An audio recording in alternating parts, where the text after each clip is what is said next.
Okay, everybody, it's 8:30. I'd like to call the December meeting of the Public Works Committee to order. Kathy Persons, can you call attendance? Sure. Thank you. Chairperson McGraw. Here. Yeah. Supervisor Syed. Here. Good morning, everyone. Good morning. Matt Yetto. Here. Ismat Alam. Good morning, I'm here. Brian Backus. Here. Stan Fominski. Present. Alexis Kim. Paul Briggs. Here. You're here. Josh Holly. Good morning. Morning. Michelle Martinelli. Jessica Gerber. Rosemary Jackwith. Bill McPartland. John Delarada. Laura Robertson. I'm here. Janet Wynn. I'm Ray here. Schmidt. Oh, Janet, you're there. Okay. And Kathy, Ray- Michelle Martinelli just joined. Okay, thank you. Ray Smith. Here. Pete Rakovica. And Diane Percy. Yes, Who's good morning. Good morning. Did I forget anyone? Great. Thank you all. Thank you very much, Kathy. Well, good morning, everyone. We have a full house, so we have a very full agenda. So thanks so many of you for choosing to start your day with the Public Works Committee.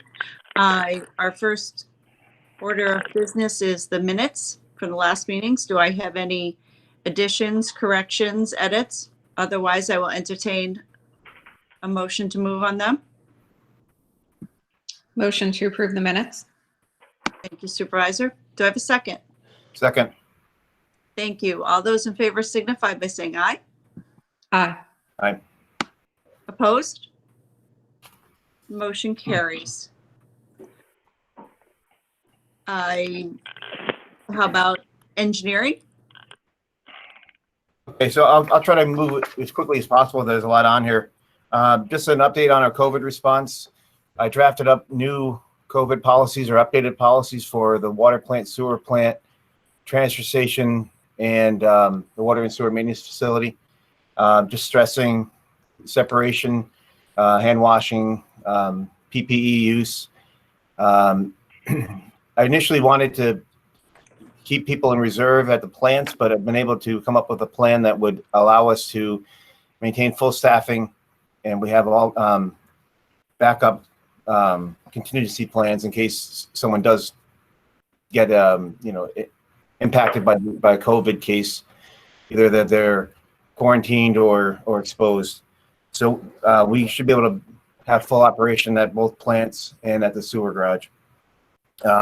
Working with Charlie Begami, we now have we placed the orders for the UV disinfection units for the water and sewer garage. Charlie is going to stop down to the water plant. If he didn't yesterday, he's going to do it today to look at possible changes to the HVAC system there that could help provide more protection to the staff. And at the transfer station, we've installed a HEPA filter to filter the air in the office. The office isn't large enough to require a UV system. The HEPA filter will suffice. I mentioned the transfer station. We're looking at changing some of the policies there. The staff will still be there the full schedule as usual, but we did install some plexiglass at the window, and they are also minimizing their impact, their connection or their interaction with, because in the past they would help people carry their garbage from their car to the hopper. Unless they can't do it themselves, we're gonna try to minimize that. They wear gloves, and the new bathroom has been completed to a point that they can use it to wash their hands. So I'm going to work this week with our crews to make sure that that is running. I have the keys. I'll give them a key so that they can utilize that to wash their hands and also for the bathroom, and no longer have to use the porta potty that's there. Well, that's good news. Anytime people don't have to use a porta potty, we're Yeah, happy. they didn't like it, so, and I don't blame them. We don't blame them either. And I know the residents are really concerned about them being out there and stuff like that. So are people using the transfer station at this time? Are people out and about? I mean, I just don't know. Yeah, it's Does it, the one request that I had from the two people working there is please don't reduce the hours. really? Because when we did that last time, we did it, I think we were just doing 1 day a week. Yeah. What it ended up happening was everyone came on that 1 day and they weren't social distancing at all. We might want to, we could possibly reduce it to maybe to 2 days, but going to 1 day is just not feasible because we're trying to limit the number of residents in the facility at a time. So I think it was 2 cars at a time, and the cars would back up because we didn't want to have people just wandering around, because a lot of the population that utilizes the transfer station is also very vulnerable. Sure. That's why Well- I'm asking. I just, I'm not sure. I mean, I know who uses it, so I didn't know if they were out doing, going to the transfer station. So, okay. Yeah, they see it as a vital service. So whatever we can do to keep it open in a way that it's still safe, it'd be great. Sure. No, no one's proposing No, closing it. I agree. just was, I was just wondering. So that's great. All right, Matt, thank you very much. And I know how much work you put into the COVID policies. We saw those emails. I know this has been a very busy time and very stressful time. So thank you very much for everything that you're working on. We are also no longer entering homes for Right. water meter issues right now. We're asking people to please wait until after this initial surge passes by, and then we can go back to our safer entry. But it's too many unknowns right now. So Matt, I simply apologize because I've seen the emails and I've seen so many emails. Did the email go out though to the town listserv? About no, that? I do not. I don't have a final transfer station policy yet. I was waiting for feedback on that. And then you were gonna do both. Okay, I just couldn't remember. All right, Yep. well, we'll try to get that out sooner rather than later with an explanation of why, because I know people were concerned when. I can have that. I can have it today, and it'll be ready for when the next time they're open on Friday. Okay, great. Attorney, or do you have yes. anything else under? That's it. I think we got a pretty good handle on the COVID response this time because it's our second time around. So Unfortunately, yeah. Yeah. Thank you. Paul. Good morning. Morning. Paul. Whitmire Drive, sewer extension. I have not had any responses from any of the Whitmire Drive residents, yes or no. So we're still waiting for their responses. Pierce Road. Is there a period of time or it just stays open indefinitely? Stays open indefinitely until the residents say yes or no.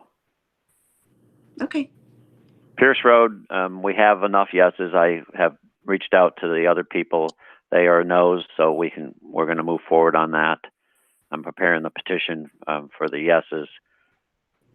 I should have that done shortly, and then I'll meet with them and have them sign that, and then we'll move that forward. That won't be ready for a resolution in December, but it will be ready for a resolution in January. Great. Thank you. City water bill update. I tentatively have a meeting scheduled for December 15th. I've got to check with the city attorney about whether his representative is available and what time on that date, but we're working on a date of December 15th. Ingersoll Home, I'll ask Matt to respond on that. I could actually respond to that one. The last communication I had was they were waiting on materials for the pump station with an expected delivery date of December 17th, and they would break ground after that on the project. So just a little bit slow moving with the vendors. So I'm sure COVID has a hand in that, but they are progressing. Josh, once they have the materials on site, how long will it take them to complete the work, your estimate? The work, I mean, it really depends on the contractor. If they stay committed to that project, it's, you know, a week, maybe two at most of work. It probably won't break a week though. And did they elect to put a grinder pump inside the building? They went with a pump station, so they got an E1 grinder pump that's going to be installed outside of the building. And a grinder pump will handle that type of product? Yeah, that's their engineer that they had hired certified that they believe it's an appropriate application. Okay. Matt and I have been working on this matter with the Matt. What's a FLOR? I call it CAPL. This has to do with a hydrant being installed for CAPL's use. We're still working on the agreement with CAPL. That probably also won't be ready for December, but it'll be ready for January. Okay. Thank you. Thank you. Water and Anything sewer else maintenance. not on here, Paul Briggs? No, I'm good. Thank you. Great. Thank you very much. Water and sewer maintenance. Okay, so an update on the Mohawk water main replacement project. Josh, you want to give an update? Yes, so we are pretty much right at the end of construction now. The old water main is completely out of service. They are pulling the old valves out yesterday and today, and paving of Mohawk and Rosendale started yesterday and be finishing up hopefully today. And then we have a final walkthrough with the contractor and our engineer on Friday, just to look at punch list items, landscaping, trees, things like that. So we're right at the finish line here with this project. So I was over there yesterday. They were pulling up pavement and looked like they were moving forward. It didn't look like, and Josh, this was an issue for you, that a lot of the trees were removed. there was I think it was 7 or 8 trees, mature trees that were removed. So that was our count. We kind of knew that going into the project. That was our best effort kind of thing. And we have 4 trees in the budget to replant. So I have 3 committed right now to residents that were interested, and I'm going to find a home for that 4th one to replant some trees. Okay. Great. Thank you. Okay, next item, Becker Street Pump Station. We have to replace some components in that, some of the valving and some of the check valves that are underground at that station. I thought we had gotten approval for it, but apparently we didn't. And I need to, it was, the cost is $9,100. It was money that was allocated for that project, but we need to go through the board to get, it's above my spending limit. So just a hair over $9,100, but we do have that in the 2000 line, and that's what it was earmarked for. 2021 materials for the water and sewer. Everything we buy, hydrants, valves, pipe. We do this every year. Josh is working on it for us. He has an update. Josh? Yes. So our primary vendor from the materials bid is Core & Main from last year. They are in that bid. We put in some language that allows us to lock the prices if both parties are in agreement. And I have received word from Core & Main that they're willing to lock a majority of the prices for us. So we would just have to draft a letter and sign it by us and by them, and that would lock a majority of our prices in for the material bid. But there's still a few items that we do still need to go out the bid for. One is ductile iron pipe. They couldn't commit to that price. We want to get some different valve boxes, so we're going to rebid that. And then our water meters and some manhole riser rings are the primary things that we would bid for this year. But the majority of our prices are being held, so that's good, because with inflation, things only go up. And that will be out to bid in. We'll have the recommendation prior to the next meeting. Yes. In December. Right. So we have over the years have had private hydrant maintenance agreements with the companies around town that have their own fire hydrants, and we really never had a good way of repaying the town for the services that we provide. So we proposed, I had, Josh was working on it, and I think it even goes back to Elena, how long we've been working on this. And we now have a final agreement that we would like to do. And I'd like to do it annually rather than, they signed it once and we have ones that date back 20 years and we never updated them. And we really have no real easy way to charge them other than keeping track of our time and then trying to charge them. And there's a lot of stuff that's being done that we're not getting reimbursed for as far as flushing and painting of hydrants. So I propose that we go to an annual model and they sign up every year to keep that going and increase the cost to, and I have fees listed further down on the agenda too, but we did $300 for each private hydrant. That would cover our costs. And I don't think it's too high of a cost too that they would not try to do the work themselves. The companies, by the time they get a plumber and or someone that's qualified to do that work, they're already over $300. But us flushing every year and doing minor maintenance on the hydrants is worth it to them. It's worth it to us. It's worth it for the fire department. So you believe that, how many are we talking about? Let's see. We have 50 private hydrants, and right now the school district doesn't pay us anything, and we maintain 15 fire hydrants for the school district. I would like to try to ask the school district to pitch in as well, because I think they're getting benefit from it as well. So what if people say no? If they say no, then their hydrant doesn't get maintained, or they do it themselves. There are private hydrants in town that do not have this, but the insurance companies do not like it because their hydrants aren't being maintained. We can show them a record that we've maintained the hydrant for them, and it benefits us too because we have access to the hydrants, and we know a hydrant in disrepair is not good for the overall water system. Of course, connectivity. Before we continue this, there's about 4 people who are on their phones who are not on mute, and I'm not entirely sure where all the extra noise is coming from, but I think on the recording it makes it sort of tough. So if everybody who's just on to listen can put us on mute, that would be great. Okay, Matt, so you're going to try to get that. So what's the fee? $300 a year. Okay, per that's hydrant. what I just said. So, and you're going to try to get that letter out this week. Your office is going to do it. Is this a Michelle issue? That's my question. We could draft a letter. We have an agreement ready. I had an approach for that, Matt, because we have to reach out to property management firms that have stormwater management practices anyways, that are privately owned, to get inspections from them. So we're starting to cold call some people on that. So I was planning on, my idea was to roll that right into that effort and talk to them about their ponds and any hydrants they may have. And then we could just, since we're already doing that, any properties that don't have ponds, we would just follow up with the hydrants too separately. So that was my thought. That'd be great. Okay. And we can maintain that list and update, because we have a folder full of old agreements that we can also use that too as a starting point. Great. And update that database as we go along.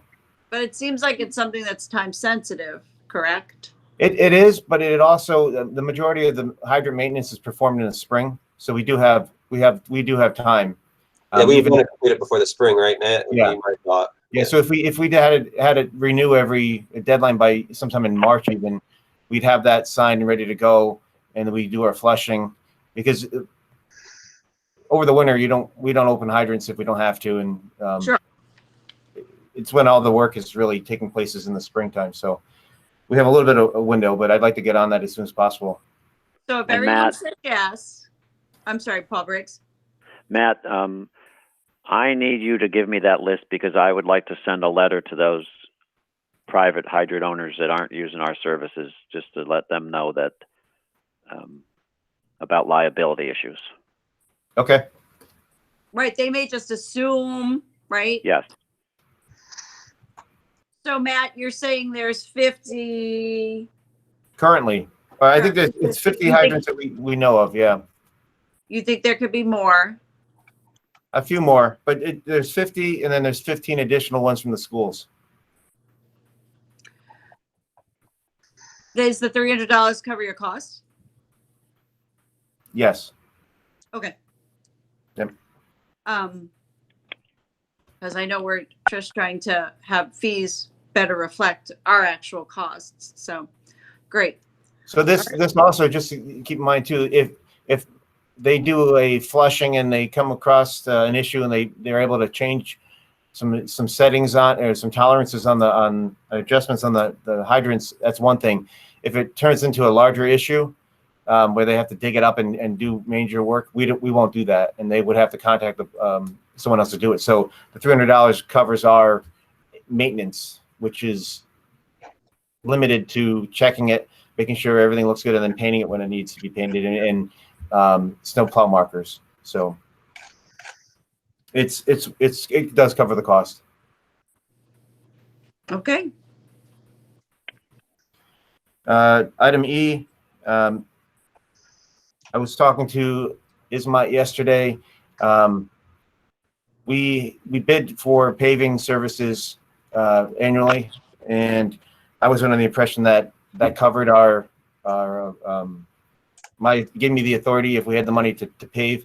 Apparently it does not. So we had to pave one of the water main breaks on Mohawk Road, and at a cost of $14,518. We had the money for it, but I didn't have the authority to pay the bill, so we haven't paid the bill. So I need to take it through committee, through finance, and then to the board even though it was a bid unit cost, I want to make sure we do it correctly. So I just want to get the approval for that. We need a full board resolution on $14,000. That exceeds my threshold. I think $10,000 is finance committee.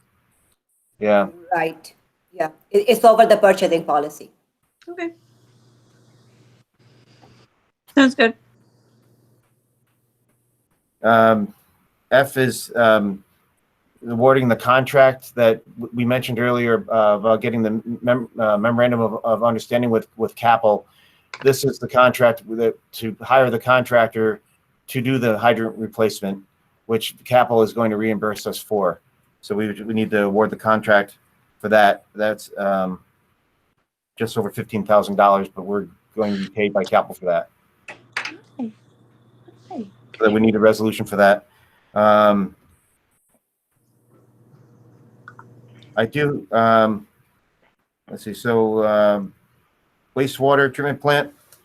I know there's a follow-up call to discuss the high-strength organic waste plan. I just wanted to keep it on the agenda, but I do know we're talking about that later on after this meeting. So we had our annual inspection on the 20th of October from DEC at the sewer plant. We did get a report back, and it was a very positive report. So I'm happy to report that no issues were found. We're getting all of our information together for our 2021 lab services and chemical purchases for the sewer plant, and also, if you'll see below, for the water plant as well.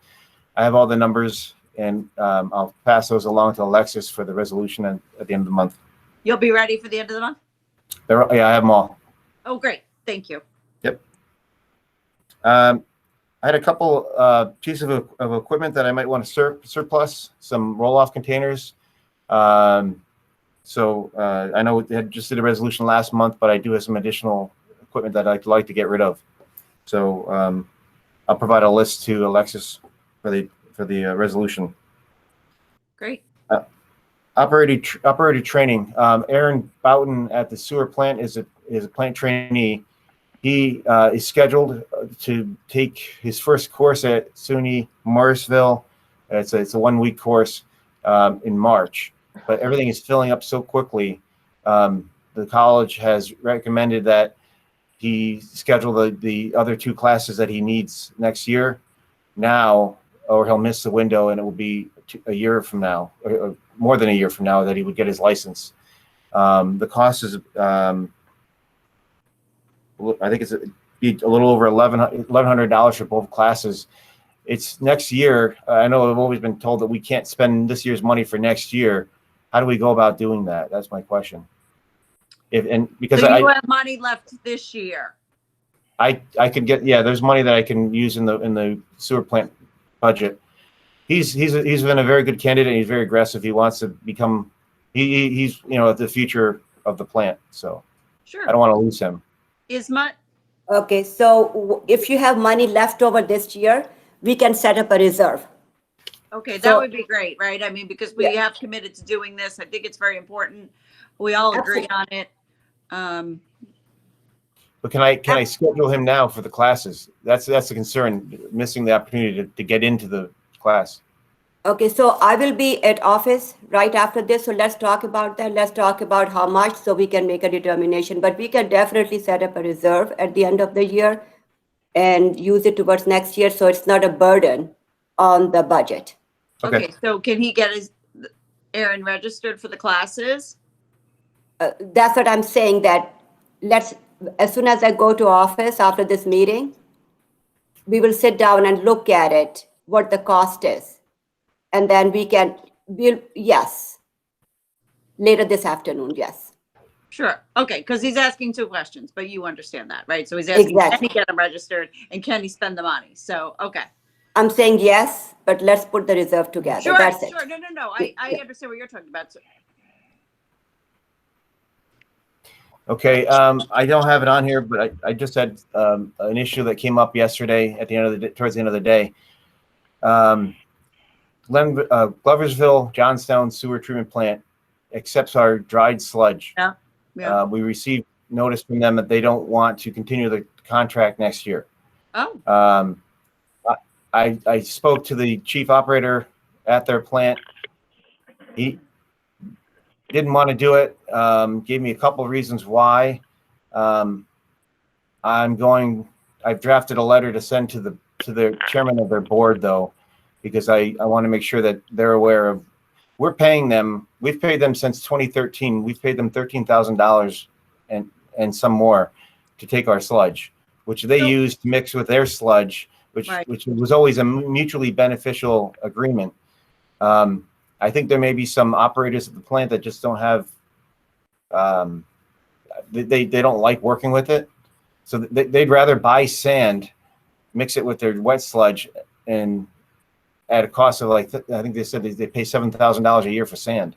So I want to make sure that everyone's aware of the cost, because it's environmentally and financially beneficial to both of us to maintain this, because we can get rid of a load of sludge for $165, and we about once a month we have a load of sludge that we need to get rid of, and it's much cheaper option for us to do that. So I haven't given up on it yet. We have a local alternatives if necessary. The one benefit that I did see that I've noticed a reduction in the amount of sludge that we're producing. I think our digesters are working more efficiently and they're digesting the sludge, so the volume is less. But budget-wise, I don't want to have that become an issue next year. I want to try to maintain, because all of our projections are based on them continuing this agreement that we've had, which they haven't given us any notice that they had any concern until just recently. okay. So I'll give you an update, but we may have to, if we renew the contract, I would need a resolution to re-sign the contract. I understand. You answered most of my questions. One was going to be about the wastewater treatment plant being able to handle the sludge or reducing sludge, and you seem to think it is, right? It is, and if we do have, if this falls through, we still have the Fulton County landfill. That was my other question. So do we, is this before your time? But I feel like we used to take our sludge somewhere else, and You then should the take it to same thing Rochester. happened to us once before. Years ago, we drove across the state I think it was 2 times a week to Rochester to get rid of our sludge. Rochester. Exactly. I Yeah. remember this, like Batavia. Yep. hmm With our sludge dryer, the product is much easier to get rid of because it's a dry product, and landfills like it because they use it for daily cover. But it was beneficial to the Johnstown Gloversville sewer plant because they were able to mix it with their wet sludge and then dump it in Fulton County at the landfill. So if we can get that working again, that's the best option. There are other options that aren't as expensive as what we were doing. We've been going to Albany with our wet sludge, Right. but that's $88 per ton, and that adds up pretty quickly. The dried sludge, more places will take it, so it's cheaper to get rid of, but but nowhere near as nice as the deal we had with Loversville. So I want to keep trying to maintain that. Is Albany a private vendor or is it the county? I don't know who manages it. I think it's the city of Albany. It's the city. Yeah. Yeah, Okay. it's owned by the city. Okay, But- that's right. In the dump and everything, right? Yeah, it's all. Yes, exactly, yeah. Yeah, okay. they And they charge might be more. building it They're soon. much less picky in what they get. So some of the really wet sludge that no one else wants, they'll take. So it's always good to have them as a backup. But there's cheaper alternatives. Okay. All right. Well, keep us posted. I will. Well, you've got a lot going on. Thank you very much. It's always fun. Makes the day go by. Water treatment plant. I've received word from Tim Nagel that he is definitely going to retire. So he tentatively told me the end of January, but I don't believe it's going to be. If it is not that date, it's not going to be far beyond that. I'm almost positive that he's going to go towards the third week of January. So we did have a new plant operator started work just Monday. He was filling in for a past retirement that we had. So we're back up to, we'll be back up to three operators or 3 staff members down there once Tim retires. Right now we're at 4, but that's only temporary until Tim retires. Okay. The one trainee down there, Mike Borowski, is very close to receiving his license. He has to have a test, a sit down or a verbal test with Schenectady County Department of Health, and then he should get it. Are they offering them? That's what we're trying to do. We sent them a letter requesting it, and hopefully, you can just do it over the phone. Oh, okay. All right. Well, keep me in the loop if that's not moving along. Okay. To follow up. Uh, And here's my last question on Tim Nagel, though. I'm sorry. Is he gonna leave, or do we need to keep him on some sort of retainer? he has expressed interest in coming back as a consultant for us. Okay. He doesn't want to come back and just work weekends like the other guys. Okay. I think he would be coming in more for This transitioning or asking, answering questions. We are planning to have the overhaul of the plant operating system and a lot of components of the plant next year, which it may be beneficial to use him as a resource during the design process. So he isn't asking for it immediately, but at some point we may want to do something where we at least set a rate and have him come back. Well, that was what I was as going to needed. say. I think we need to understand what a rate would be, and and try to get it resolved sooner rather than later. I don't know what's the future is going to hold for us, right? Yeah, we do have the framework that was set up already for the other 2 operators. We can Yep. start from that and modify that as needed, Okay. if that works. Yeah, I mean, he's a good employee. I mean, this is a big loss for us. Yeah, he's the most senior one we have. So Yeah, I like him a lot. Okay.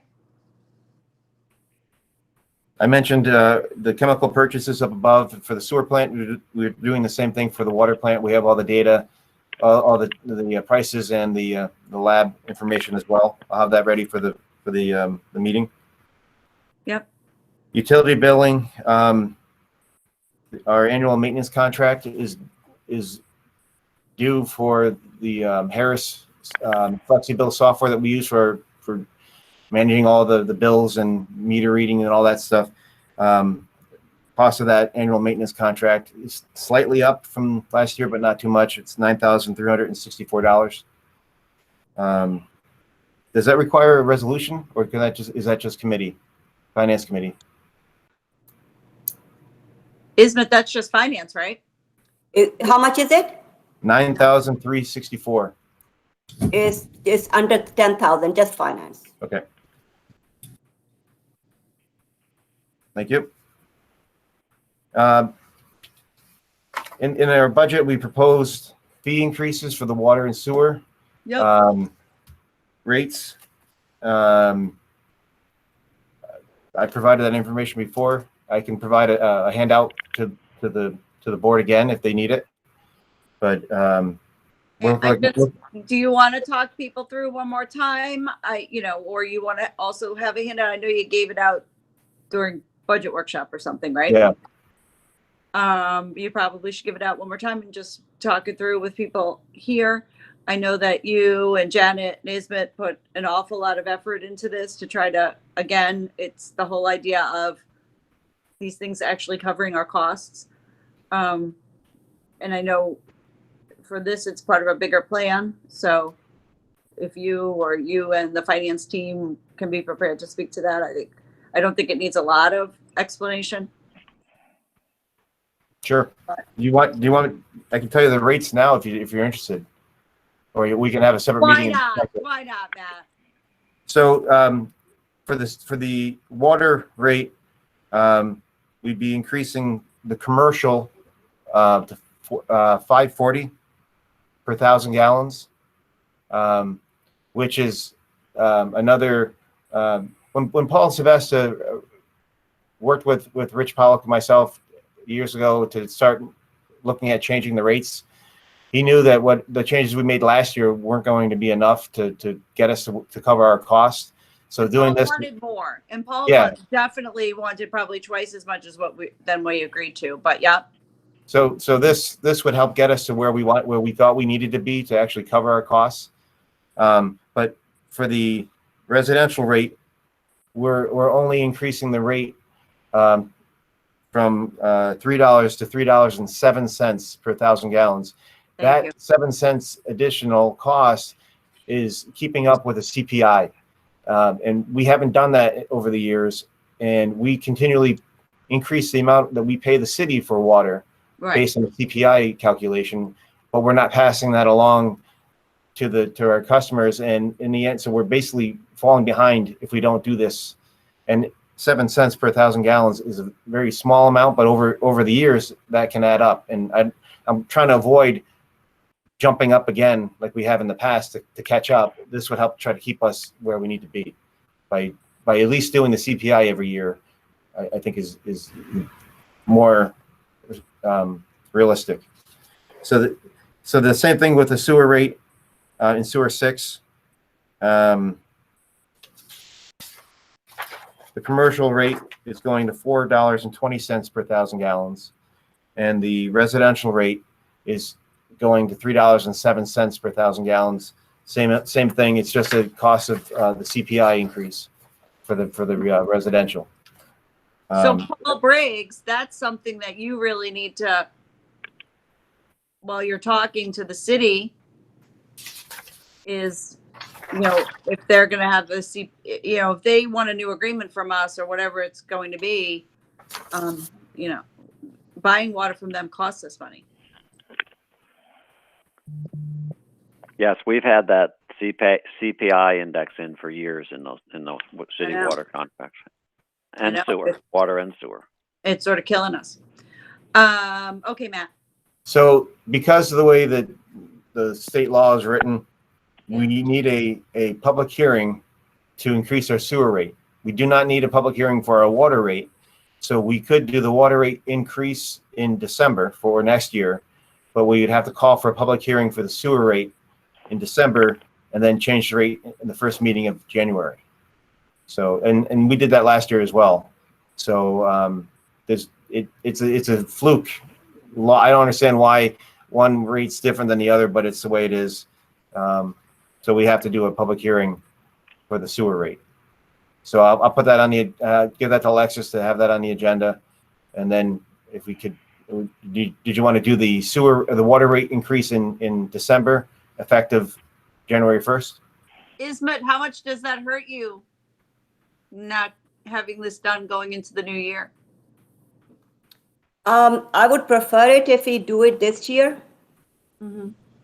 Because otherwise, Matt will have to resend resend all the, recalculate all the bills and everything. If it's possible, we can do it this year would be the best way of achieving that. You'd have to recalculate. You'd have to start to bill something for 3 weeks or a month and then recalculate it, right? Right, right. Madam Supervisor, are you willing to let him have a hearing and then have the resolution on in the same meeting? Oh, we have to call for the hearing. Yeah, so what we could do, It's called. I could call for a special to take place on Tuesday following or preceding the agenda meeting for the sole purpose of passing a resolution to call for the public hearing. We would hold the public hearing on the 22nd, and then we would vote on the resolution also on the 22nd. So that would cover us to get everything done this year. So if that's agreed upon by the committee, I can call for a special meeting to take place next Tuesday. That's a lot cleaner. Yeah. Matt, that would help you. Ismet, that would help you. Absolutely. Okay, the supervisor is willing to do that. That's very gracious of her. So thank you, everyone. Thank you. Okay, we have a plan. Thank you very much, Supervisor. Okay, moving forward on the Finance Committee and board action. I just left it as a placeholder. The Spectrum franchise, it doesn't seem to be any updates on that recently. I don't know what the latest on that is. Was Laura, Alexis have you on that? talked to them? Laura, are you still on? Sorry. Yeah, what?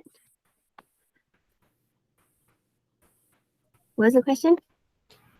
Do you have any update on the Spectrum franchise agreement?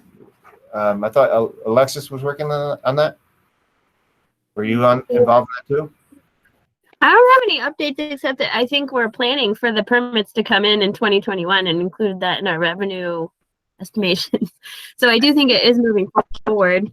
Our department, like we're talking about whenever the permits come in, we'll be ready. It's a lot of work, but we'll do it. I think they're planning on, that's what they're planning on. I talked to them a couple of months ago, whenever the Times Union did this story.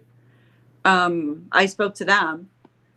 And Yeah, we're talking about the Verizon 5G, right? No, Is it's what we're Spectrum. well, Spectrum.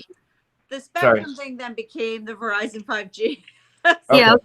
Okay. I don't really, they're not in all the same thing, but they Yeah. are.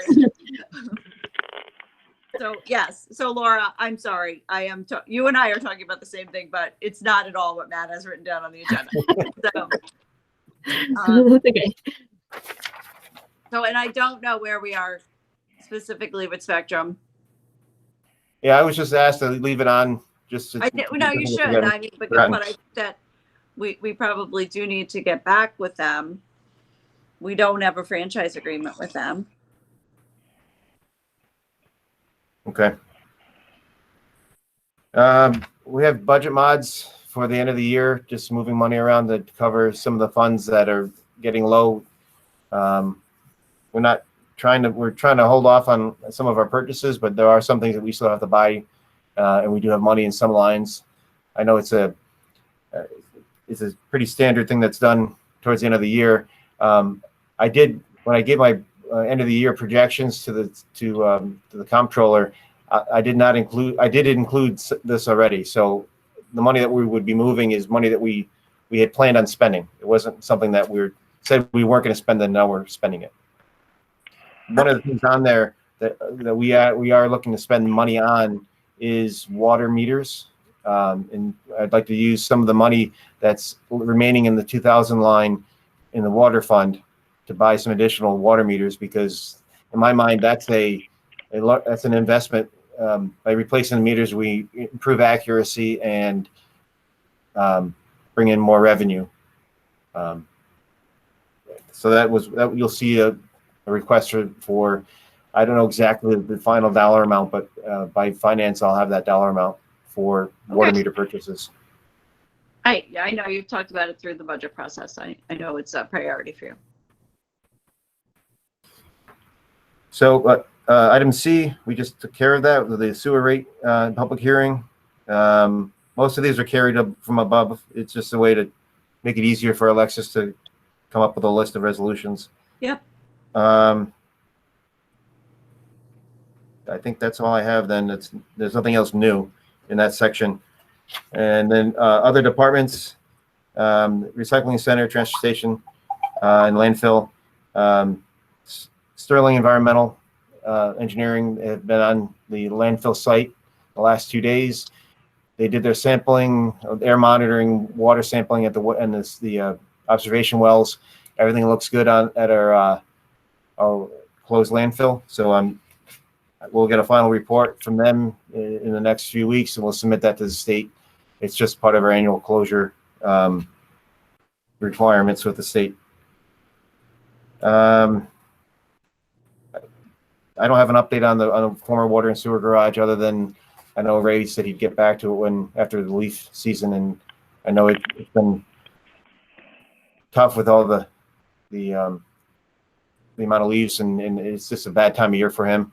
But I do appreciate him doing that for us. And also, I'd like to thank Ray and the department for helping us with the landfill. We had a little bit of erosion that was starting on the landfill cap. It was noted at the last inspection. They took care of that a few weeks ago, and our inspection that took place this week noted that it was repaired, and they were happy with it. So thank you, Ray. That's great. Yep. Thank you, Highway. And you never thought that a patch of dirt would look so good, but the garage being down and just earth moved there, it just looks so much better than whatever looked there the entire, for decades. I think in the end it's going to look nicer. He has some more grading to do, but it's going to have, we're going to plant some trees and do some additional green space and some additional parking there as well. So I think it's going to be great for holding the TV event in the future and doing the recycling shredding event right down there. And I think it would help to showcase the transfer station as well, because it's no longer hidden behind that building. So we have some additional fencing panels that we want to put up and some other beautification that's planned for the transfer station. We're just holding off until that major construction in the area is done, and then we'll get in there and finish cleaning it up a bit, and maybe some paving as well. Okay, great. That's all I have, other than an executive session. Okay. Any other things that anybody would like to bring up? So our next meeting will be January 7th, and we're going to stay with the 8:30 because that works better for Laura. If that's okay, that works for me as well. So. Okay. If that does not work for folks and they don't want to get into it on a big call, just let us know. Have a good day, everybody. Thank you. You too. Thank you. Bill Lawrence, are you still on? Yes, I am. Do you want me to stay here? Yeah. Yeah. Okay. Or I don't know. Matt, this is Matt's meeting. Bill Lawrence, we're Yes. going to go into an executive session. Can you just take us off the recording? I can. Wonderful. Stand by.